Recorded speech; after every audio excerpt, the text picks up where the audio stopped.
I wanted to ask you if you could tell us about this whole idea of Dravidian separatism.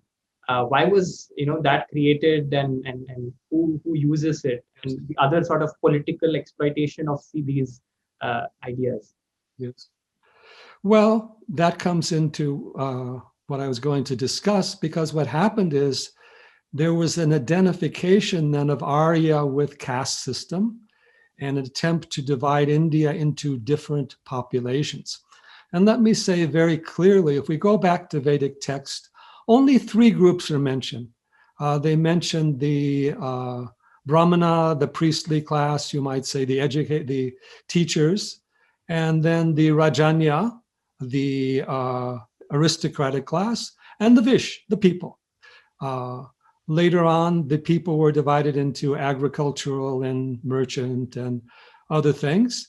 But these were common social divisions in the ancient world. Greeks didn't find any significant caste system. In fact, they found that India didn't have the slavery that the Greeks had. So certain political ideas were brought in, reflecting later vested interest. And these then were used to kind of divide India, because the British rule was, of course, you rule by division. And so what happened then, we had these attempts to divide India into various groups. Aryan versus Dravidian was one of the groups. Many other groups were there, Hindus versus Buddhist.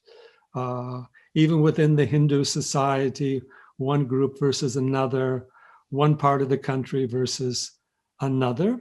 Because it's very daunting for the British to consider ruling India. Particularly, you have to understand that the British did not gain control of India until the early 19th century. The Marathas held out, I think, until 1818, the Sikhs until 1840, the revolt and the first independence, 1857. So they wanted to control educationally and through ideas, and that political division was there. And so, along with the Aryan theory that the white people came in from the Northwest, then you see the people in the South India are dark, and you can divide them up. Of course, people in North India aren't exactly fair-skinned either. So it's a kind of makeshift thing, but they wanted that division. And so they stoked the idea of Dravidian nationalism, Dravidian separatism. Even it came from religious groups in the West. Father Zweibel, I think his name was.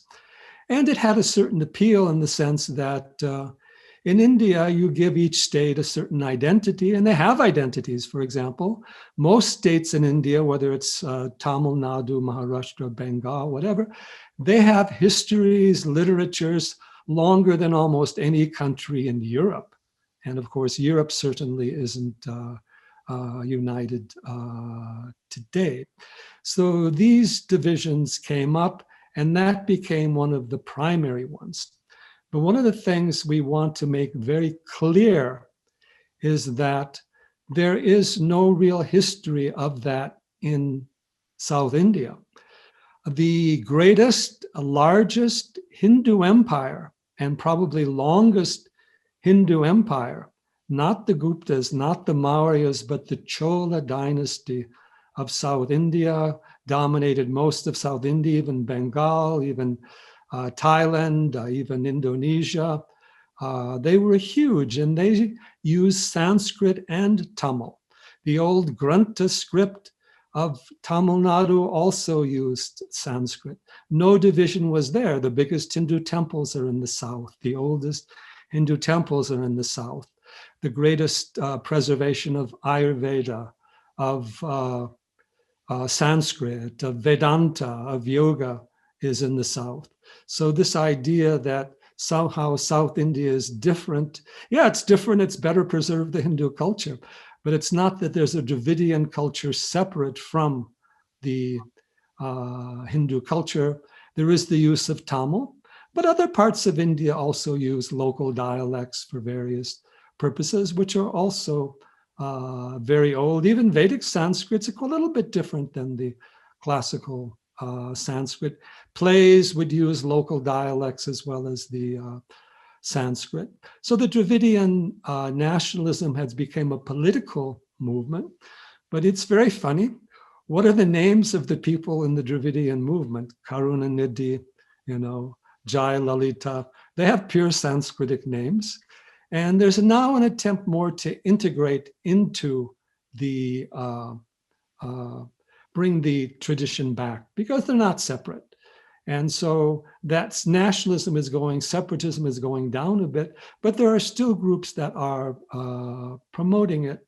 And other forms of separatism have gone on. India was based upon a partition on religion through the creation of Pakistan. So these issues are there, and they happen everywhere. You see there's division along national, regional levels in Europe. Europe's never been divided. To say India is such a disunited country, it has double the population of Europe, and it's certainly done much better keeping itself together than Europe has. So I hope that addresses most of the issues that you were raising there. Hari Om. Thank you so much, Acharya ji. That is so insightful and fascinating. Namaste. We hope you enjoyed this Chitti Media content. Please remember to subscribe to us and switch on the notifications for this channel. For our other social media links, more content, and to support our work, please visit citti.net. Dhanyavad. Namaskar.